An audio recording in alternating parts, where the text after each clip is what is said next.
Assalamualaikum. Selamat petang. 20 hari bulan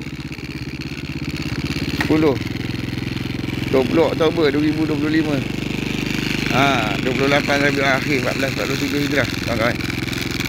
Happy Deepavali, kawan-kawan. Petang ni. Ini petang ni kita tunjuk drama Deepavali ni. Balik ke makan jalan. Ni.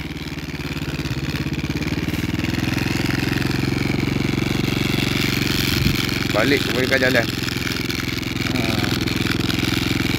Back to basic. Nak tanya sikit pasal Ahmad Gaddafi ni dekat bawah sebelah Melayu ni. Sebelum pada tu dia mengganggu saya tempat kerja saya dekat Balai Polis tu, dekat bawah dia ada gaji. Dia menyerang saya sampai koma pakai helikopter tu. Dekat Bentong tu dia ganggu. Kan dia pegawai polis apa benda dekat situ. Lah dia curi habis kereta motor kain baju apa benda. Dia pula dekat situ. Dia menghadiri mesyuarat tu, kawan tu kamu bukan. Jadi macam mana sebenarnya?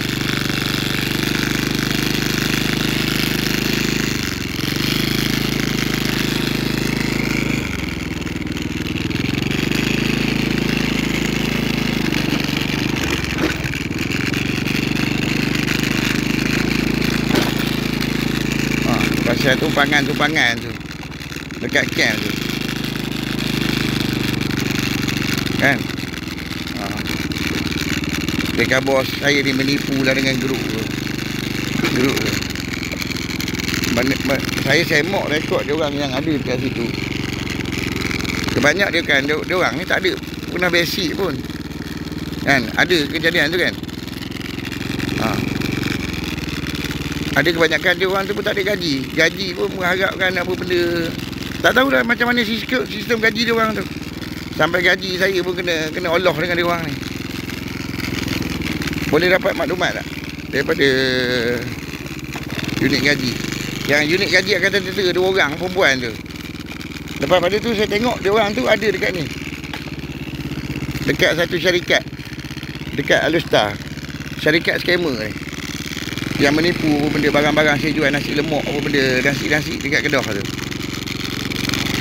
2 suami isteri ni katanya. Boleh kita dapat maklumat sikit tak? Apa benda dia orang tu sebenarnya?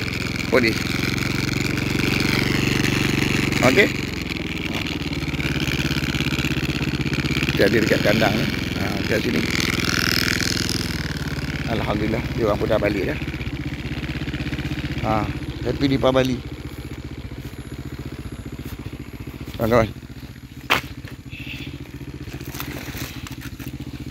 Kita cari kayu sikit, kayu buruk-buruk.